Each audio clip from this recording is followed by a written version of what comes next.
here with Talib Kweli. Thank you so much for being here with us on Urban Latino Radio. How are you feeling? I feel good. How you feeling? Good, good, feeling good. So talk to us. Tell me what brings you down here to South Beach? Why are you at the Winter Music Conference? Red Bull invited me. You know, so I came down a little bit early, but I'm down here to, hang out with the good people at Red Bull. What's new? What's going on with your music, and what kind of direction have you been moving in lately? I always have a lot of things going on. I dropped my album Gutter Rainbows about a little over a month ago. What's the vibe? What's the tone? What's the message? What are you going to be sharing? What can we expect to feel, grasp? To be honest, Dave, people gotta get to hear the music. The music can tell a different story to everybody. Yeah. When you look down in the street and you see the oil from the cars and everything in the rain, and it forms a rainbow in the street. And this is, for me and for a lot of kids growing up in the hood, your first rainbow that you see. What do you think now is happening with music, or do you think that stories and messages are still being told? Do you think that that's even important anymore in music? Yeah, I think that's the most important thing.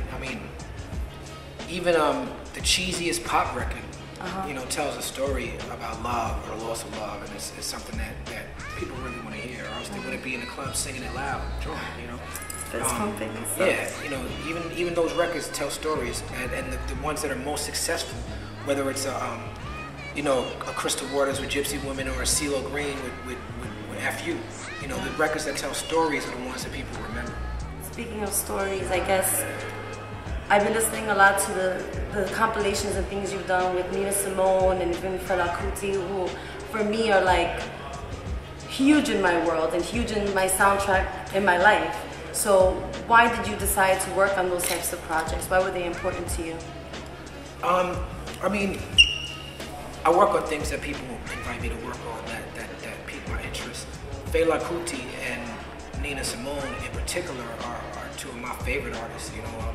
My son is here, Amani Fela is his name, named after Fela. And Nina Simone is an artist who I've sampled and worked on music that's been inspired by her for my whole career. So anytime someone even mentions an artist like a Fela or Nina Simone, that just is exciting to me.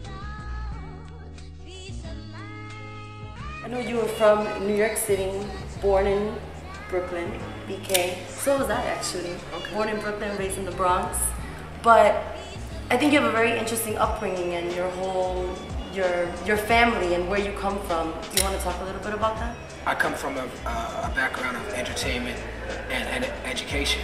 My father's family was a family of actors who traveled and acted, and then my father sort of, as he met my mother, got more into academics. My mother and my father and my younger brother are all teachers.